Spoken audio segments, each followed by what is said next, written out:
ಎಂದು ನಮ್ಮೂರ ಕಾಲೇಜಿಗೆ ಹೆಜ್ಜೆ ಇಟ್ಟ ಆವಾಗ ನನ್ನ ಮನದಾಗ ಬೆಟ್ಟ ಮಾಡಿ ಬೆಟ್ಲ ನಾ ಬಯಸಿದ ಶ್ರಾವಣಿ ಕಡೆನ ಬರಾಕತ್ತ ಶ್ರಾವಣಿ ಈ ರಸಿಕ ರಾಜನ ಬೆಗೆದಪ್ಪು ಬಾಬಾಲೆ. Hello mister Neelakantha. Mister Neelakantha, ನಾನು ಬಂದಲ್ಲಂತ ನಿನಗೆ 2 ಸಲ ವಾರ್ನ್ ಮಾಡಿದ್ದೀನಿ. ನಾನು ಯಾರು ಅಂತ ನಿನಗೆ ಗೊತ್ತಿರ್ಬೇಕಲ್ಲ. ನೀನೊಂದು ಸೊಕ್ಕಿನ ಶ್ರೀಮಂತ ಮನೆಯ ಹೆಣ್ಣು ಅಂತ. ಶ್ರೀಮಂತ ಮನೆತನದ ಹೆಣ್ಣು ಅಷ್ಟೇ ಅಲ್ವೋ, ಸುತ್ತೂರಿನ ಸಿರಿವಂತ ಈ ಕಾಲೇಜಿನ ಪ್ರೆಸಿಡೆಂಟ್ ಜಮೀನ್ದಾರ್ ಸೂರಪ್ಪನ ಮಗಳು.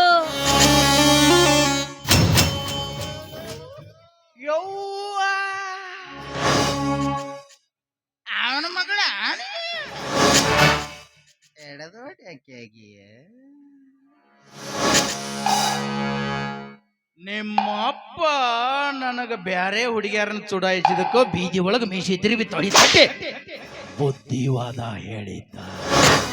ಈಗ ನೀನು ಅವನ ಮಗಳದಿ ಅಂದ್ರೆ ಇನ್ನು 10 ಸಂಬಂಧಿ ಆದಿ. ಜಮೀನ್ದಾರ್ ಸೂರಪ್ಪ, ನಿನ್ನ ಮಗಳು ನನಗೆ ಫಿಕ್ಸಪ್ಪ. ನನ್ನ ಬೆನ್ನ ಹಿಂದೆ ಯಾಕೆ ಬಿದ್ದಿಯೋಲೆ ಬೆಪ್ಪ? ಹಣದ ಆಸೆ ಹತ್ತೈತಿ. ನಿನ್ನಂತ ಶ್ರೀಮಂತ ಹೆಣ್ಣಿನ ಮೈಸುಕ ಉಣ್ಣಬೇಕೆನ್ನುವ ಗುಂಗಿಡದೈದೆ. ಮಿಸ್ಟರ್ ನೀಲಕಂಠ, मैंने दिल दिया तुझको दिलदार समझकर, लेकिन तूने जला दिया उसको एक सिगरेट समझकर नालायक. ಎರಡು ಅಕ್ಷರ ಹಿಂದಿನೂ ಕಲ್ತಾ ಬಿಟ್ಟಿಯ. दिल दिया तुझको दिलदार समझकर लेकिन तूने जला दिया उसको एक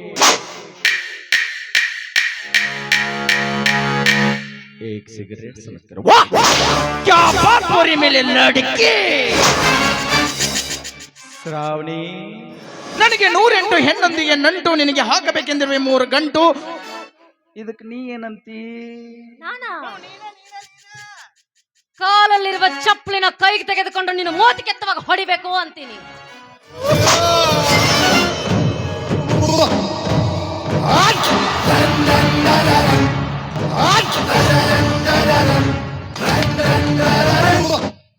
ಮಾರ್ಮುಷ ನಿನ್ನೂ ಯಾಕಾರ ಗೊತ್ತಿ, ನನ್ನ ತಗೊಂಡು ಹೊಡೆದು ಹೋಗಿಬಿಡ. ಶ್ರಾವಣಿ, ಸುಮ್ನೆ ಯಾಕೆ ಹರ್ಕೊಂತೀಯ? ಚಪ್ಲಿನ ಏಸಿ ರೂಮ್ನಾಗ ಬಿಟ್ಟಿ ಬಂದ ಮಾತ್ರ ತಲೆ ಮೇಲೆ ಹೊತ್ಕೊಂಡು ತಿರ್ಗಾಕಂಗಿಲ್ಲ. ಆ ಕೆಲಸ ನೀನೇ ಮಾಡು. ಅಂದ್ರ ಅರ್ಥ ಆಗ್ಲಿಲ್ವಾ? ನಿನ್ನಂತವನಿಗೆ ಇಂತಹ ಶುಭ ಮನೆಯೆಲ್ಲ ಅರ್ಥ ಆಗೋದಿಲ್ಲ. ನಿನ್ನಂತವನಿಗೆ ಅರ್ಥ ಆಗೋದೇನಿದ್ರು ಒಂದೇ ಒಂದು, ದಿನಕ್ಕೊಂದು ಹೆಣ್ಣು ಮಕ್ಕಳ ಮಾನ ಹರಾಜು ಮಾಡೋದು, ಸರ್ಕಾರದ ಕಾನೂನ ತಿರುಮಾರು ಮಾಡೋದು, ಬಡವರ ಆಸ್ತಿಗಳನ್ನು ದೋಚಿಕೊಳ್ಳೋದು, ಇಂತಹದ್ದು ಮಾತ್ರ ಅರ್ಥ ಆಗುತ್ತೆ ನಿನ್ನಂತ ಕಾಮ ತುಂಬಿರುವ ಕಾಮಾಂಧನಿಗೆ. ಶಿಕ್ಷಣದ ದಾಸೋಹ ಎಂದ್ರೆ ವಿಶ್ವವಿದ್ಯಾಲಯ ಅಂತ ಹೇಳ್ತಾರೆ. ಇಂತಲೇ ನಿನ್ನಂತವನ ನೆರಳು ಕೂಡ ಬೀಳಬಾರ್ದು. ಮರ್ಯಾದೆಯಿಂದ ಇಲ್ಲಿಂದ ಹೊರಟು ಹೋಗು.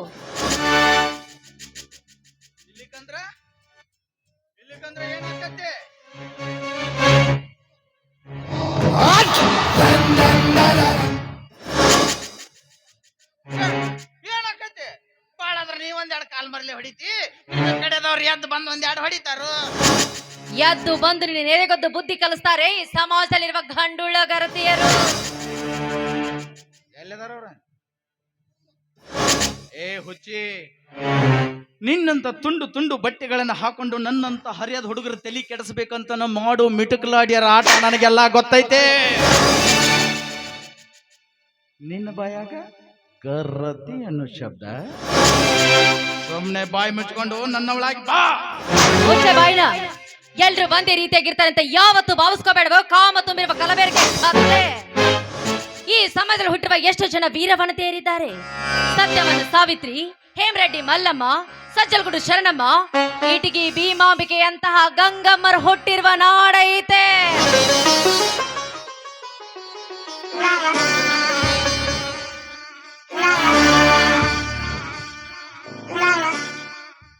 ಇದು ನಿನಗಲ್ವಾ?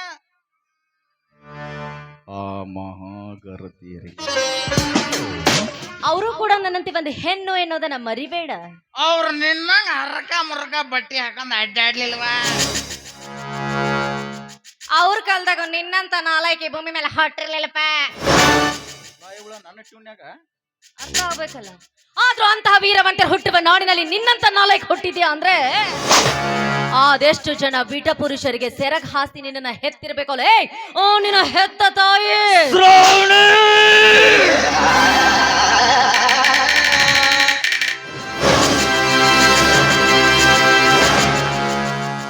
ಸುಗಂಧದಷ್ಟೇ ಪವಿತ್ರಳಾದ ನನ್ನ ಹೆತ್ತ ತಾಯಿಯ ಬಗ್ಗೆ ಹಾದರದ ಮಾತಾಡಿದ ಬಂಡ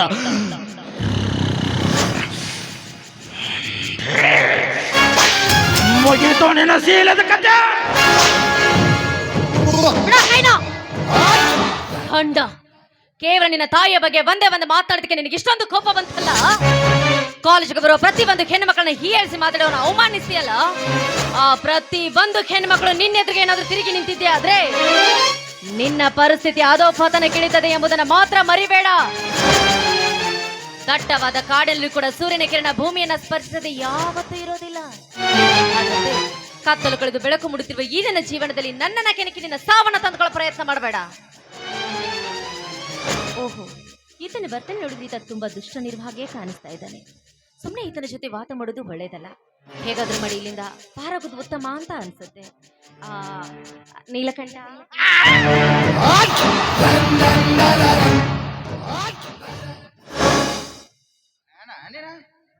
ಅಲ್ಲಿ ಹಂಗ್ಯಾಕದ ಬೆಕ್ಕಿನ ಗತೆ ಓ ಅಂದ್ರೆ ಮುಗದ ಗತೆ. ಮತ್ತ ಮನುಷ್ಯಾಗ ಧೈರ್ಯ ಸಾಲೋದಿಲ್ವಾ? ಹಂಗ ನಮ್ಗೆ ಹಿಂಗ ಏನಿದ್ರು ಕಾಡಿಸ್ಬಾರ್ದವಿ. ಡೈರೆಕ್ಟ್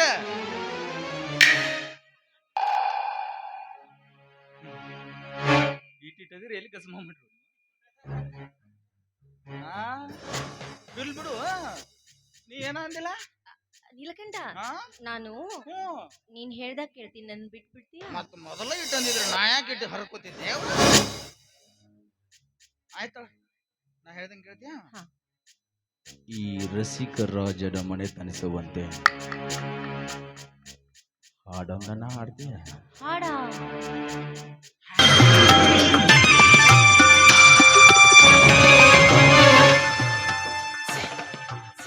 ಏ ಮೂರ್ಖ, ಬಿಡೋಳ ಕೈನ. ಅವಳೆ ಹೆಣ್ಣು ಒಬ್ಳೆ ಸಿಕ್ಕಾಳಂತ ಮ್ಯಾಗ ಏರ್ ಹೋಗಿದ್ದ ಖರೆ ಆದ್ರ ನಿನ್ನ ಹೆಣ್ಣು ಮುರಿತಾನ ಭಗವಂತ. ಬಾರ್ಪ ಭಗವಂತನ ಮೊಮ್ಮಗನ. ಇನ್ನೊಂದು 5 ನಿಮಿಷ ಬಿಟ್ಟು ಬರಕ್ಕೆ ದಾಡಿ ಆಗಿತ್ತು ನಿನಗ. ಇಲ್ಲಿ ಏನ್ ನಡೆದ ತಿಳಿಯಂಗಿಲ್ಲ. ದಂಡಿಗೆ ನಿಂತು ನೋಡ್ಬೇಕು, ತಿಳ್ಕೋಬೇಕು, ಹೊಳಿ ಹೋಗಬೇಕು. ಹೊಕ್ಕ ಬಿಡೋದು ಒಳಗೆ ಶಿವಪೂಜದ ಕಡ್ಡಿ ಹೊಟ್ಟೆ ಬರೋದು ಬಂದಿ ರೊಕ್ಕ ಬಂಗಾರ ಕೊಡ್ತೇನೆ ತಗೊಂಡು ಹೋಗ್ಬಿಡು. ರೊಕ್ಕ ಬಂಗಾರ, ರೊಕ್ಕ ಬಂಗಾರಕ್ಕೆ ಆಸೆ ಪಡುವ ಮನುಷ್ಯ ನಾನಲ್ಲೋ. ಆ ಭಗವಂತ ಕೊಟ್ಟ ಈ ಜೋಳಿಗೆ ಒಂದು ಇದ್ರೆ ಸಾಕು, 3 ಹೊತ್ತು ರೊಟ್ಟಿ, ಮಾನ ಮುಚ್ಕೊಳಕ್ ಬಟ್ಟಿ ಸಿಗುತ್ತೆ. ಒಂದು ಹೆಣ್ಣಿನ ಮಾನಭಂಗ ಆಗೋದನ್ನ ಕಣ್ಣಾರೆ ಕಂಡು ಕೈ ಕಟ್ಟಿ ಸುಮ್ಮನೆ ಹೋಗ್ಬಿಟ್ರೆ ಮೆತ್ತನ ನಮ್ಮಪ್ಪ ಗವಿಸಿದ್ದಪ್ಪ. ಬಹಳ ದಿವಸದ ಮೇಲ ಈ ಮೀನ ಗಾಳಕ್ಕೆ ಬಿದ್ದೈತಿ, ಫ್ರೈ ಮಾಡಿ ತಿನ್ನಬೇಕಂತ. ಹೋದ್ರ ಸರಿ, ಇಲ್ಲಂದ್ರ ಪ್ರಾಣ ಕಳ್ಕೊತಿ. ಪ್ರಾಣ ತೆಗಿತೀಯ ಪ್ರಾಣನ?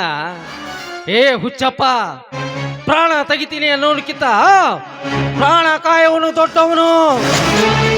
ನಿನ್ನ ಕೈಯಿಂದಲೇ ನನ್ನ ಪ್ರಾಣ ಹೋಗ್ಬೇಕು ಅಂತ ಆ ಮಹಾತಾಯಿ ಕಾಳಿಕಾದೇವಿ ಆಜ್ಞೆ ಆಗಿದ್ರೆ ಮತ್ತೆ ತಡ ಸಗದು ಬಿಡು ನನ್ನ ಪ್ರಾಣನ. ಆದ್ರ ಆ ಹುಡುಗಿಗೇನು ಮಾಡಕ್ ಹೋಗ್ಬೇಡ. ಏ ತಮ್ಮ, ನಿನ್ನ ಮುಖ ನೋಡಿದ್ರ ಒಳ್ಳೆ ಮನುಷ್ಯ ಕಂಡಂಗ ಕಾಂತಿ, ಬುದ್ಧಿವಂತನೂ ಕಂಡಂಗ ಕಾಣಕತ್ತೀಯ. ಆದ್ರ ಆ ಬುದ್ಧಿ ಮ್ಯಾಗ ಯಾಕೋ ಮಸಿ ಚೆಲ್ಲಿದಂಗ ಕಾಣಕತ್ತೈತಿ. ಅಪ್ಪ, ಆ ಮಸಿನ ವರ್ಷಿ ನೋಡು, ಈ ಪ್ರಪಂಚ ಹೆಂಗೈತಿ ಅಂತ. ನೀ ತಿಳ್ಕೊಂಡಂಗ ಈ ಪ್ರಪಂಚ ಇಲ್ಲಪ್ಪ. ಈ ಪ್ರಪಂಚ ಬತ್ಲೇನ ಐತಿ. ಹಾ ಬತ್ಲೇನ ಐತಿ. 7 ಮಿಂಡ್ರಿ ಮಗ ನೋಡ್ಲಿ ನೀ. ಮತ್ತೇನು ನಾ ಯಾರ ಎಂಜನೆ ಆಗಿದ್ನಿ? ಒಮ್ಮೆ ನನ್ನ ಆಧ್ಯಾತ್ಮಕ ತಂದು ಬಿಟ್ಟಿ. ಕೆಂಪಡಿ, ಈ ಮಗ ಬುಡಬುಡಿಕೆ ಬಂದಾನ ನಿಂದು ಬಚಾವ್ ಆಗೈತಿ. ಏನ್ ಕಣಕಿಸದ್ ನೋಡ್ತಿ, ಇನ್ನೊಂದ್ಸಲ ನೀನ್ ಇಲ್ಲಿ ಅಲ್ಲೇ ತಡಿಯಂಗಿಲ್ಲ. ಆ ಕಡೆ ಬುತ್ನಿ ಕ್ರಾಸ್ ಕಡೆನ.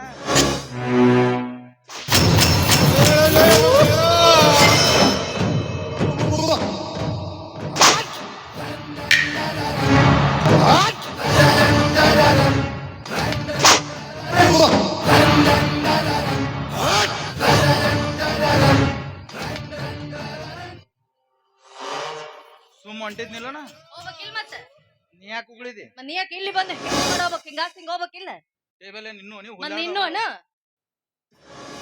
ನಿನ್ನೋನ ಟೇಬಲ್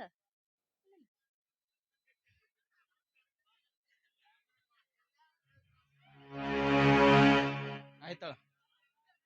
ಉಗುಳ್ತೀಯ? ಹ್ಮ್ ಹಂಗ ಉಗುಳ್ಬೇಡ.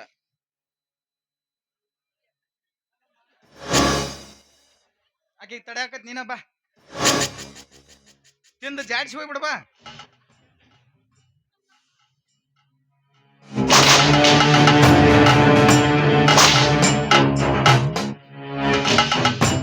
ಹೋಗ್ಲೆ ಹೋಗು ಕರಿ ಗೋರನ ಹಂತವನ. ನಿನ್ನಂತವನ ಗೊಡ್ಡು ಬೆದರಿಕಿದ್ರ ಹೇಳಿ ಹೆಣ್ಣು ನಾನಂತ ನೀನು ಯಾವತ್ತೂ ಭಾವಿಸ್ಕೋಬೇಡ. ಅಜ್ಜ ಸರಿಯಾದ ಸಮಯಕ್ಕೆ ಬಂದು ನನ್ನ ಮಾನ ಪ್ರಾಣ ಕಾಪಾಡಿದೆ. ನೀನು ಉಪಕಾರಣ ನಾನು ಯಾವತ್ತಿಗೂ ಮರೆಯೋದಿಲ್ಲ. ಅಮ್ಮ ಶ್ರಾವಣಿ, ನೀನೇಕೋ ಒಬ್ಬಳೆ ಈ ದಾರಿಗೆ ಬರಕ್ ಹೋದಿ? ಯವ್ವ ಮಗಳ, ನಿನಗೊಂದು ಮಾತು ಹೇಳ್ತೀನಿ, ಜೀವನದಾಗ ನೆನ್ಪಿಟ್ಕೋತಾಯಿ. ಮನುಷ್ಯನ ಜೀವನದಾಗ ಬಡತನ ಸಿರಿತನ ಅನ್ನೋದು ಸೂರ್ಯ ಚಂದ್ರರು ಇದ್ದಂಗ. ಒಬ್ರು ಬರ್ತಾರ, ಇನ್ನೊಂದು ಹೋಗುತ್ತ. ಯಾವುದೂ ಶಾಶ್ವತ ಅಲ್ಲ. ಯವ್ವ ಮಗಳ, ನೀ ಸಣ್ಣಗಿರ್ತ ಬಡತನೂ ನೋಡಿಯ, ಇವತ್ತು ಸಿರಿತನೂ ಅನುಭವಿಸಕತ್ತೀಯ. ಇವತ್ತು ನಿನ್ನ ಹತ್ರ ಸಿರಿತನ ಐತೆ ಅಂತ ತಿಳ್ಕೊಂಡು ಇಂಥ ಪುಂಡು ಪೋಖರಿಗಳನ್ನ ಎದುರು ಹಾಕೊಳ್ಳೋ ಪ್ರಯತ್ನ ಮಾಡಬಾರ್ದವ. ಯಾಕಂದ್ರೆ ಹೆಣ್ಣು ಎಷ್ಟೇ ಧೈರ್ಯಶಾಲಿಯಾಗಿದ್ರು ಗಂಡಸಿನ ಕಾಮಾನು ಜ್ವಾಲೆ ಕೈಯಾಗ ಸಿಕ್ಕು ಸುಟ್ಟು ಬೂದಿ ಆಗಾಕ ಬೇಕು. ಮಗಳ, ನೀ ಸಣ್ಣಾಗಿರ್ತ ನನ್ನ ಕೈಯಾಗ ಆಡಿ ಬೆಳೆದು ಕೂಸದಿ. ನಿನ್ನ ಗುಣ ಸ್ವಭಾವ ಎಂಥದ್ದು ಅಂತ ನನಗೆ ಚೊಳತಗೂ ಗೊತ್ತೈತಿ. ಮಗಳ, ಹೆಣ್ಣಿನ ಜೀವನದಾಗ ಕಳ್ಕೊಂಡ್ರೆ ಸಿಗಲಾರ್ದಂಥದ್ದು, ಎಷ್ಟೇ ದುಡ್ಡು ಕೊಟ್ಟರು ಖರೀದಿ ಮಾಡಲಾರ್ದಂಥದ್ದು ಅಂದ್ರೆ ಅದು ಹೆಣ್ಣಿನ ಶೀಲ. ಆ ಶೀಲ ಧರ್ಮನ ಕಾಪಾಡ್ಕೊಂಡು ಹೋಗೋದು ನಿನಗ ಬಿಟ್ಟೈತಿ ತಾಯಿ, ನಿನಗ ಬಿಟ್ಟೈತಿ. ಆಯ್ತು ಅಜ್ಜ, ನಿನ್ ಮಾತನ್ನ ನಾನು ಸಿರಿಸ ವಹಿಸಿ ಪಾಲಿಸ್ತೀನಿ. ಅಜ್ಜ ದಯವಿಟ್ಟು ಇಲ್ಲಿ ನಡೆದಿರೋ ವಿಷಯವನ್ನ ನನ್ನ ಚಿಕ್ಕಪ್ಪ ಚಿಕ್ಕಮ್ಮನಿಗೆ ಮಾತ್ರ ಹೇಳ್ಬೇಡ ಅಜ್ಜ. ಇಲ್ಲ ಅಜ್ಜ, ನಾನು ಕಾಲೇಜ್ ಕಲಿಬೇಕು ಅಂತ ಬಹುದಿನದ ಕನಸಿದೆ. ಈ ವಿಷಯ ಅವ್ರಿಗೆ ಏನಾದ್ರೂ ಗೊತ್ತಾದ್ರೆ ಅವ್ರು ನನ್ನ ಕಾಲೇಜ್ಗೆ ಕಳಿಸೋದಿಲ್ಲ. ದಯವಿಟ್ಟು ಈ ವಿಷಯ ನಿನ್ನ ಹತ್ರ ಮಾತ್ರನೇ ಇರ್ಲಿ. ಆತ್ವಾ, ನಾನು ಈ ವಿಷಯನ ಯಾರ ಮುಂದೆ ಹೇಳುದಿಲ್ಲ. ಆದ್ರೆ ನೀನು ಮಾತ್ರ ಹುಷಾರಾಗಿ ಮನೆಗೆ ಹೋಗ್ತಾಯಿ. ಸರಿ ಅಜ್ಜ, ಕಾಲೇಜಲ್ಲಿ ನನ್ನೆಲ್ಲ ಫ್ರೆಂಡ್ಸ್ ವೇಟ್ ಮಾಡ್ತೀನಿ ಅಂತ ಹೇಳಿದ್ದಾರೆ. ನಾನು ಅವ್ರಿಗೆ ಭೇಟಿಯಾಗಿ ಮನೆಗೆ ಹೋಗ್ತೀನಿ. ಬರ್ತೀನಿ ಅಜ್ಜ.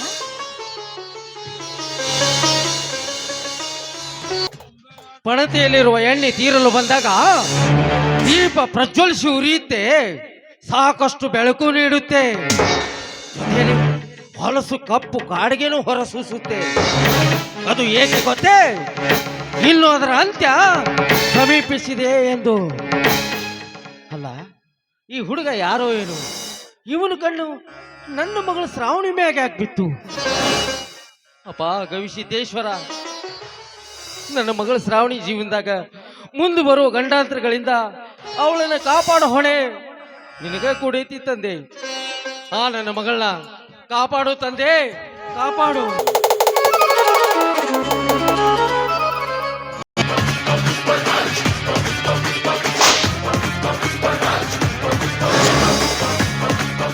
ಈ ಮನ್ಯಾಗ ಒಂದ ಹೂ ಐತತ್ ಮಾಡಿದ್ನೆ, ಹೂವಿನ ರಾಶಿನ ತುಂಬೈತಿ. ಯಾರೋ ನೀನು? ಏಕಾಏಕಿ ನಮ್ಮ ಮನೆಗೆ ಬಂದು ಈ ರೀತಿ ಮಾತನಾಡ್ತಾ ಇದೆಯಲ್ಲ, ಯಾರು ನೀನು? ರಾಮಾಯಣದಾಗ ರಾವಣ ಸೀತಾನ ಹೊತ್ಕೊಂಡು ಹೋಗಾಗ ಬಯೋಡಾಟಾ ಕೊಟ್ಟು ಹೊತ್ಕೊಂಡು ಹೋಗ್ಲಿಲ್ಲವಾ? ಅದ ರಾಮಾಯಣದಾಗ ಸೀತೆನ ಮುಟ್ಟಿದ್ದಕ್ಕೆ ಲಂಕೆ ಭಸ್ಮವಾಯ್ತು, ರಾವಣನ ಸಂಹಾರವಾಯ್ತು. ಈ ವಿಷಯ ನಿನಗೆ ಗೊತ್ತಿಲ್ಲ ಅಂತ ಕಾಣಿಸುತ್ತ? ನಾವೆಲ್ ರಾಮಾಯಣ ಓದ್ತೇವೆ. ಮತ್ತೇನು ಓದ್ತಿ? ನಮ್ದೇನಿದ್ರು ಸನ್ನಿ ಲಿಯೋನ್.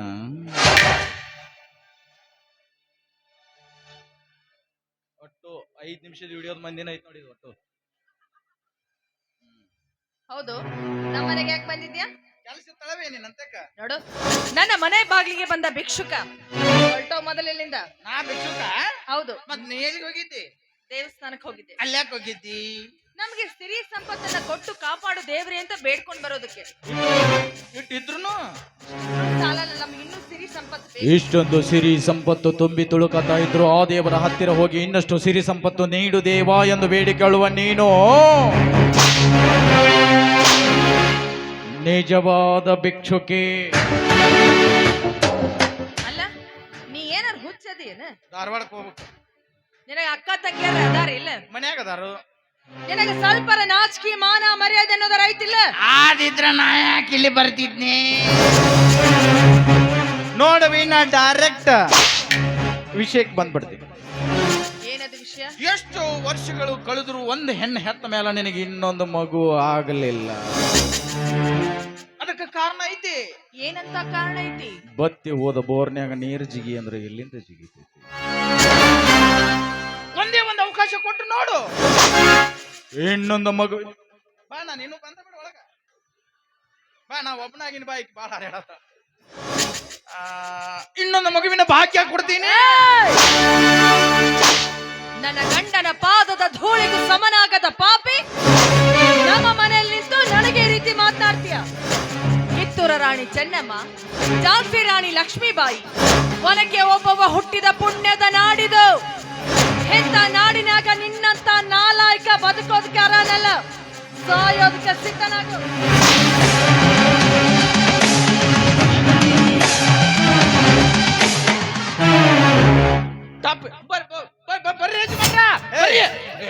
ಏನು ಸುಮಾರದಾಡ್ರಿ ಅಕ್ಕ? ಪಾರ್ವತಿ, ಅಕ್ಕ ಜ್ಞಾನಿನಗೊಮ್ಮೆ ಪಾರ್ವತಿ, ಏನೇ ಇದು? ನಿಂತ ಇಲ್ಲಿ ಪಿಸ್ತೂಲು ಅಲ್ಲ ಕಣೆ. ಮನೆಗೆ ಬಂದ ಅತಿಥಿಗಳಿಗೆ ಅನ್ನ ನೀರು ಕೊಟ್ಟು ಸತ್ಕರಿಸುವ ಸಂಸ್ಕಾರವಂತ ಸದ್ಗೃಹಿಣಿಯ ಕೈಯಲ್ಲಿ ಪಿಸ್ತೂಲು. ಏನ ಅನ್ನ ನೀರ ಕೊಡ್ತಾಡ್ರಿ? ಮನ್ಯಾಗ ಯಾರು ಇಲ್ಲ. ಇದು ಸಮಯದಾಗ ಸರಸ ಆಡೋನ್ ಬಾ, ಇಲ್ಲಿಕಂದ್ರೆ ನೀನು ಗುಂಡಿಟ್ಟು ಬಾ.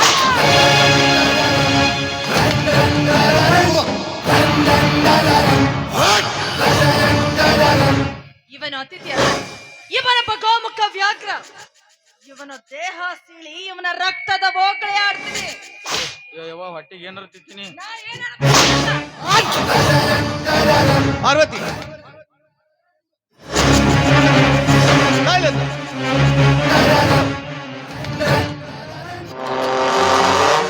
ಪಾರ್ವತಿ, ಬಾಗಿಲು ತೆರೆದ ಮನೆಗಳಿಗೆ ನಾಯಿ ನುಗ್ಗೋದು, ಬೇಲಿಲ್ಲದ ಹೊಲಕ್ಕೆ ಹಸುಗಳು ಹೋಗೋದು, ಭರಣಿಯೊಳಗಿನ ಬೆಣ್ಣೆಯನ್ನ ಬೆಕ್ಕು ಕದ್ದು ತಿನ್ನೋದು ಸಹಜ.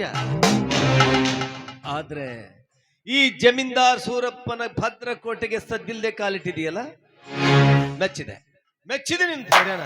ಮೆಚ್ಚಲೇಬೇಕು ಮಿಸ್ಟರ್ ಜಮೀನ್ದಾರ್ ಸೂರಪ್ಪ. ಅದಕ್ಕಿಂತ ಮುಂಚಿತವಾಗಿ ನಾನು ನಿಮ್ಮನ್ನ ಮೆಚ್ಚಬೇಕು. ಮನೆಗೆ ಬಂದ ಶತ್ರುವಿನ ಅತಿಥಿ ತರ ಸತ್ಕಾರ ಮಾಡುವ ನಿಮ್ಮನ್ನ ಚಪ್ಪಾಳೆ ತಟ್ಟಿ ನಿಮ್ಮನ್ನ ಸ್ವಾಗತಿಸಬೇಕು. ಹೇಳಿ, 12ನೇ ಶತಮಾನದ ಅವತಾರ ಪುರುಷ ಅಣ್ಣ ಬಸವಣ್ಣ ಏನ್ ಹೇಳಿದ್ದಾರೆ ಗೊತ್ತಾ? ಮಾಡಿ ಮಾಡಿ ಕೆಟ್ಟರೋ ಮನವಿಲ್ಲದೆ, ನೀಡಿ ನೀಡಿ ಕೆಟ್ಟರೋ ನಿಜವಿಲ್ಲದೆ, ಮಾಡುವ ನೀಡುವ ನಿಜ ಗುಣ ಉಳ್ಳೆಡೆ, ಕೂಡಿಕೊಂಬೆ ನಮ್ಮ ಕೂಡಲ ಸಂಗಮ ದೇವ ಅಂತ. ನೋಡು, ಕೆಲಸ ಇಲ್ಲದೆ ಹೋದ್ರೆ ಕೈ ಖಾಲಿ ಇದ್ದಾಗ ಮನುಷ್ಯನ ತಲೆ ತಿರುಗೋದು ಸಹಜ. ನಿಮ್ಗೆ ದುಡ್ಡಿನ ಸಹಾಯ ಬೇಕಿದ್ರೆ ಹೇಳು, ನಾನು ಕೊಡ್ತೀನಿ. ಏನಾದ್ರೂ ಬಿಸ್ನೆಸ್ ಮಾಡು, ಇಲ್ಲ ಯಾವ್ದಾದ್ರು ಉದ್ಯೋಗ ಮಾಡ್ತೀನಿ ಅಂತಂದ್ರೆ ನನ್ನ ಕಾಲೇಜ್ನಲ್ಲಿ ನಿನ್ನ ಅರ್ಹತೆಗೆ ತಕ್ಕಂತ ಒಂದು ಕೆಲಸ ಕೊಡಿಸ್ತೀನಿ, ಕೆಲಸ ಮಾಡು. ಅದು ಬೇಡ, ನಾನು ರೈತ ಆಗ್ತೀನಿ, ಉತ್ತಿ ಬಿತ್ತಿ ಬೆಳಿತೀನಿ ಅಂದ್ರೆ ನಾಳೆನೆ ಒಂದು 10 ಎಕರೆ ಜಮೀನು ನಿನ್ ಕೊಡ್ತೀನಿ, ರೈತ ಆಗು. ಆದ್ರೆ ಇದೆಲ್ಲ ಆಗೋದಕ್ಕಿಂತ ಮೊದಲು ನೀನ್ ಮಾಡ್ತಾ ಇದೆಯಲ್ಲ ಈ ನೀತಿ ವಿರೋಧ ಕೆಲಸನ ಬಿಟ್ಟು ಬಿಡ್ಬೇಕು. ಮಿಸ್ಟರ್ ಜಮೀನ್ದಾರ್, ನೀನು ನೀಡುವ ಆಸ್ತಿ ಅಂತಸ್ತು ಹಣದ ಭಿಕ್ಷೆಗೆ ಕೈವಡ್ಡಿ ನಾನಿನ್ನ ಮನೆ ಹೊಸ್ತಿಲ ತುಳಿದು ಬರಲಿಲ್ಲ. ಬದಲಾಗಿ ಮುಖ್ಯವಾದ ವಿಷಯ ಹೇಳಕ್ ಬಂದೀನಿ. ನಿನ್ನ ಮಗಳಾದ ಶ್ರಾವಣಿ, ನಾನು ಯಾವತ್ತು ಹೆಣ್ಣು ಹಣ್ಣು ಮಣ್ಣು ಈ ಮೂರರ ಹಿಂದೆ ಹೋದವನಲ್ಲ. ಇದು 3 ನನ್ನ ಹಿಂದೆ ತಾನಾಗೆ ಬರಬೇಕು. ಅದಕ್ಕೋಸ್ಕರ ನಿನ್ನ ಮಗಳನ್ನು ಹೊತ್ಕೊಂಡು ಹೊಕ್ಕಿನಿ ಅಂತ ಹೇಳಕ್ ಬಂದೇನೆ. ಬಡ್ಡಿ ಮಗನೇ, ಏನೋ ಹುಡುಗ ಬುದ್ಧಿ ಅಂತ ತಿದ್ಕೊಳ್ಳೋದಕ್ಕೆ ಒಂದು ಅವಕಾಶ ಕೊಟ್ಟಿದ್ದೆ, ನನ್ನ ತಪ್ಪಾಗೋಯ್ತು. ಇದರಲ್ಲಿರೋ ಒಂದೇ ಒಂದು ಬುಲೆಟಿಂದ ನಿನ್ನ ಸುಟ್ಟಾಕ್ಬಿಡ್ತೀನಿ, ನಿನ್ನ ಹುಟ್ಟಿಲ್ಲ ಅನ್ನಿಸ್ತೀನಿ. ನನ್ನ ತಪ್ಪನ್ನ ನಾನು ತಿದ್ಕೋತೀನಿ. ನೆನೆಸ್ಕೊಳ್ಳಲೇ ನಿನ್ ಮನೆ ದೇವ್ರನ್ನ.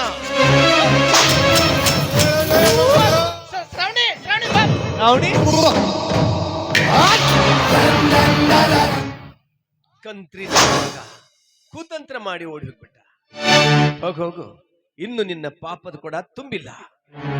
ಅದು ತುಂಬಿದ ಮಾರನೇ ದಿನ ನಿನ್ ಜೀವ ಸಹಿತ ಉಳಿಯೋದಿಲ್ಲ. ಯಾಕೋ ಏನು ಇವನ್ ಮನೆಗೆ ಬಂದ್ ಹೋದ್ಮೇಲೆ ನನಗೆ ತುಂಬಾ ಭಯ ಆಗ್ತಾ ಇದೆ. ಪಾರ್ವತಿ, ಇಂಥದಕ್ಕೆಲ್ಲ ಹೆದರ್ಕೋತಾರೇನೆ? ಇವರು ನಡೆಯೋ ದಾರಿಯಲ್ಲಿ ಮುಳ್ಳಿದ ಹಾಗೆ ಚುಚ್ಚುತ್ತೆ ಅಂತ ಕಂಡು ಬಂದಾಗ ಕಿತ್ತು ಬಿಸಾಕ್ಬಿಡ್ಬೇಕು. ನೋಡು, ನೀನೇನು ತಲೆ ಕೆಡಿಸ್ಬೇಡ. ಇವನಿಗೆ ಸರಿಯಾದ ಪಾಠ ನಾನ್ ಕಲಿಸ್ತೀನಿ. ನಮ್ಮ ಮಗಳು ಶ್ರಾವಣಿ ಎಲ್ಲಿ ಹೋಗಿದ್ದಾಳೆ? ಬೆಳಿಗ್ಗೆ ಜಾಗಕ್ಕೆ ಹೋಗಿದ್ದಾಳೆ. ಈಗಾಗ್ಲೇ ಬರಬೇಕಾಗಿತ್ತು. ಬಂದ್ ನೋಡಿ. ಈಗಲೇ ನಡೆದ ಘಟನೆಯನ್ನ ಶ್ರಾವಣಿ ಮುಂದೆ ಹೇಳ್ಕೂಡುದು.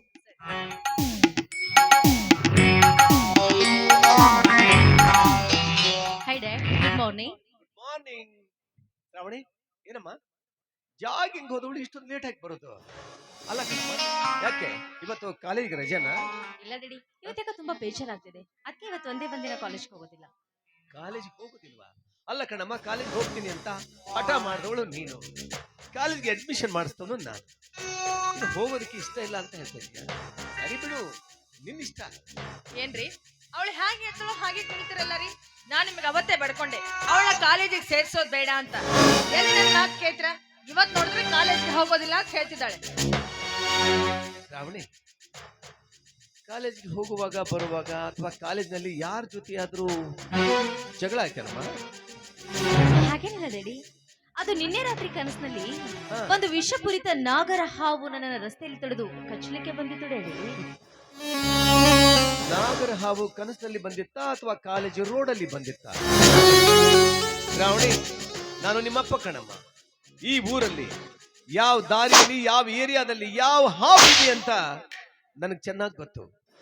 ಹೇಳಮ್ಮ, ನಿನ್ನ ನೆಮ್ಮದಿಗೆ ಭಂಗ ತಂದ ಆ ಮಂಗನ ಮಗ ಯಾರು ಅಂತ ಹೇಳು. ಹುಟ್ಟಿಲ್ಲ ಅನ್ಸ್ಬಿಡ್ತೀನಿ, ಹೇಳು.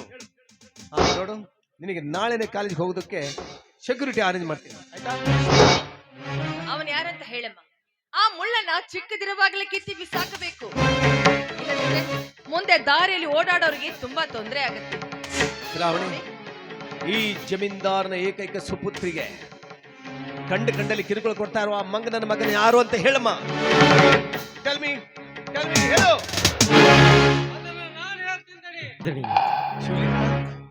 ಶಿವಲಿಂಗ, ಈ ವಿಷಯ ನಿನಗ್ ಗೊತ್ತಾ ಅಥವಾ ಏನು ಭವಿಷ್ಯ ಹೇಳ್ತಾ ಇದೀಯ ನೀನು?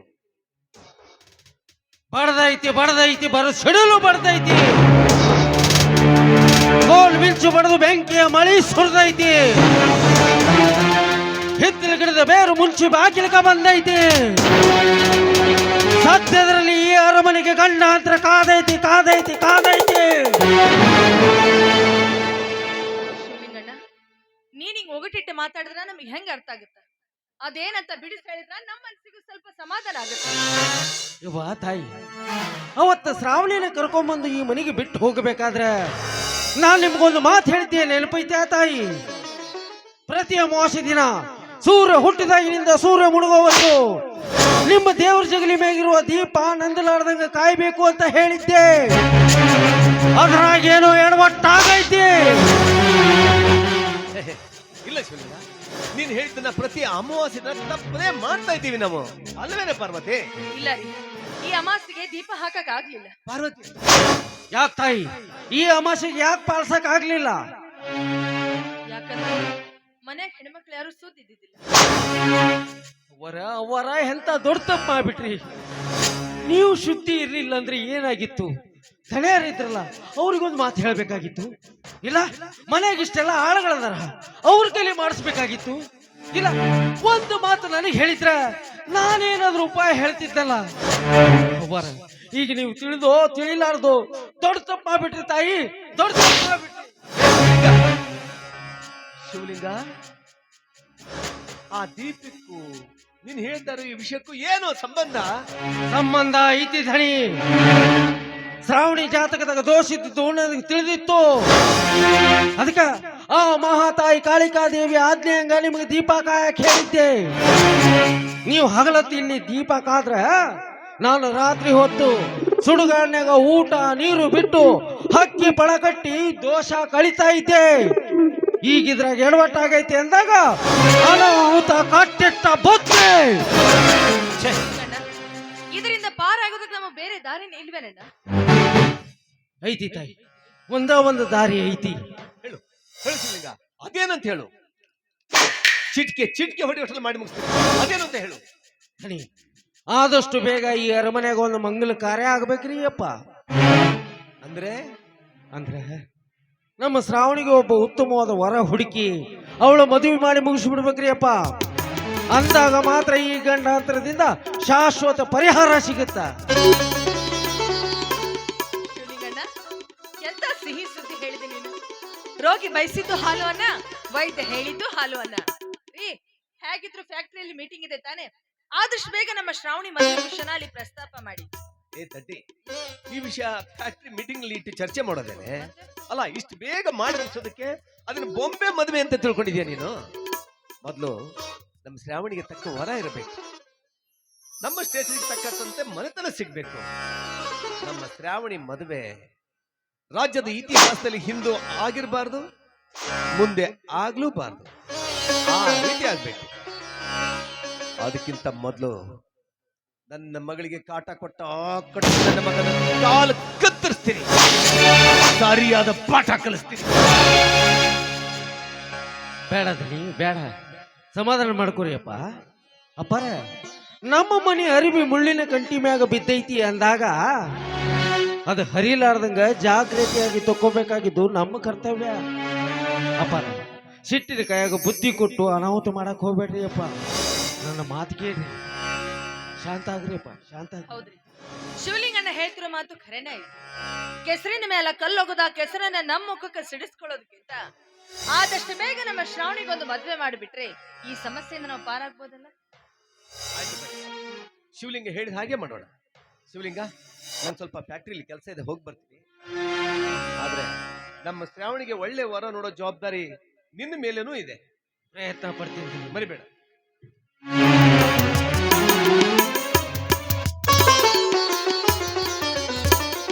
ಶಿವಲಿಂಗಣ್ಣ, ಅವರೇ ಎಂತ ಸಿಹಿ ಸುದ್ದಿ ಹೇಳಿ, ಇವತ್ತಿಲ್ಲೇ ಊಟ ಮಾಡ್ಕೊಂಡು ಹೋಗು. ಬ್ಯಾಡ್ರಿ ಅವ್ವ, ಯಾಕೋ ನನ್ನ ಹೊಟ್ಟೆ ಹಸ್ತಿಲ್ಲ. ಅದು ಏನು ಕೊಡ್ಬೇಕಂತ ಮಾಡಿರೋ ಜೋಳಿಗೆ ನೀಡ್ಬಿಡ್ರಿ ತಾಯಿ. ಹೊಟ್ಟೆ ಹಸ್ದಾಗ ಆ ನಮ್ಮಪ್ಪ ಗವಿಸಿದ್ದಪ್ಪಗೆ ನೈವೇದ್ಯ ಹಿಡಿದು ಪ್ರಸಾದ ಅಂತ ಸ್ವೀಕಾರ ಮಾಡ್ತೀನಿ. ಶ್ರಾವಣಿ, ಶಿವಲಿಂಗಣ್ಣ, ನನ್ನ ಮಗಳಿಗೆ ಒಳ್ಳೆ ವರ ಹುಡುಕೋ ಜವಾಬ್ದಾರಿ ನಿನ್ನ ತಲೆ ಮೇಲೂ ಐತೆ. ಪ್ರಯತ್ನ ಪಡ್ತೀನಿ ತಾಯಿ. ಯವ್ವ, ನಾನು ಇಷ್ಟೊತ್ತಕ ಹೇಳಿರೋ ಮಾತು ತಿರಸ್ಕಾರ ಮಾಡಕ್ ಹೋಗ್ಬೇಡ್ರಿ ತಾಯಿ. ಆದಷ್ಟು ಬೇಗ ನಮ್ಮ ಶ್ರಾವಣಿಯ ಮದುವೆ ಆಗಿಬಿಡ್ಬೇಕ್ರಿ ಯವ್ವ. ಅದು ಬೇಗನೆ ಆಗುವಂಗ ನೋಡ್ಕೊಳ್ಳೋ ಜವಾಬ್ದಾರಿ ನಿಮ್ಗ ಕೊಡೈತಿ ತಾಯಿ. ನನ್ನ ಮಗಳ ಮದ್ವೆ ಮಾಡಬೇಕು, ನನ್ನ ಮಗಳ ತಲೆ ಮೇಲೆ 4 ಅಕ್ಷತೆಗಳು ಹಾಕ್ಬೇಕೆನ್ನೋ ಆಸೆ ನನಗೂ ಇದೆ. ನೋಡು, ನನ್ನ ಮಗಳಿಗೆ ಒಳ್ಳೇದಾಗತ್ತಂದ್ರ ನೀ ಎಂತ ಕೆಲಸ ಹೇಳಿದ್ರು ನಾವು ಮಾಡ್ತೀವಿ, ಆಯ್ತಾ? ಅವರ ನನಗಿನ್ನ ಅಪ್ಪಣೆ ಕೊಡ್ರಿ ಅವ್ವ. ಶ್ರಾವಣಿ, ನಾನಿನ್ ಹೋಗ್ಬರ್ಲ ಅವ್ವ? ಶ್ರಾವಣಿ, ನಾನು ನಿನಗೊಂದು ಮಾತು ಹೇಳ್ತೀನಿ, ಬೇಸರ ಮಾಡ್ಕೋಬೇಡ. ಹೂವಿರುವಲ್ಲಿ ದುಂಬಿಗಳು ಬರೋದು ಸಹಜ. ಮುಳ್ಳ ಬೇಲಿ ಮ್ಯಾಲ ಸೀರಿ ಬಿದ್ರು, ಸೀರಿ ಮ್ಯಾಲ ಮುಳ್ಳ ಬಿದ್ರು ಹರಿಯೋದು ಸೀರಿನ ಮಗಳ. ಹೆಣ್ಣಿನ ಜೀವನ ಅಂದ್ರ ಮುಳ್ಳ ದೇವಿ ಇದ್ದಂಗ. ನೋಡು, ನಿನ್ನ ತಂದೆ ತಾಯಿಗಳ ಮಾನ ಮರ್ಯಾದೆ ಕಾಪಾಡೋ ಜವಾಬ್ದಾರಿ ನಿನ್ನ ಕೈಯಲ್ಲೇ ಇದೆ. ನಾನು ಈ ರೀತಿ ಮಾತಾಡಿದೆ ಅಂತ ಮನಸ್ಸಿಗೆ ಬೇಸರ ಮಾಡ್ಕೋಬೇಡ.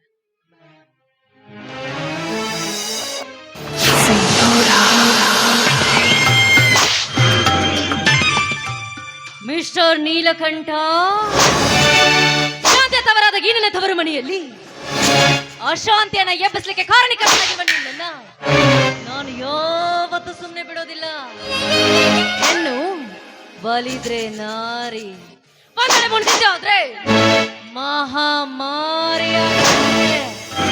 ಇನ್ ಮುಂದೆ ನಾನು ನಿಮಗೆ ಕೊಡ್ತಾರ ಪ್ರತಿ ಒಂದು ಕಷ್ಟವನ್ನ ಹೆಜ್ಜೆ ಹೆಜ್ಜೆಗೆ ಅನುಭವಿಸ್ಲಿಕ್ಕೆ ಸಿದ್ಧನಾಗಿರು. ಒಂದು ಹೆಣ್ಣಿಗೆ ತಲೆ ತಗ್ಸಿ ತಾಳಿ ಕಟ್ಟಿಸ್ಕೊಳ್ಳೋದು ಗೊತ್ತು, ಪ್ರಸಂಗ ಬಿದ್ರೆ ಅದೇ ತಲೆ ಎತ್ತಿ ತಲೆ ತೆಗಿಯೋದು ಚೆನ್ನಾಗ್ ಗೊತ್ತು.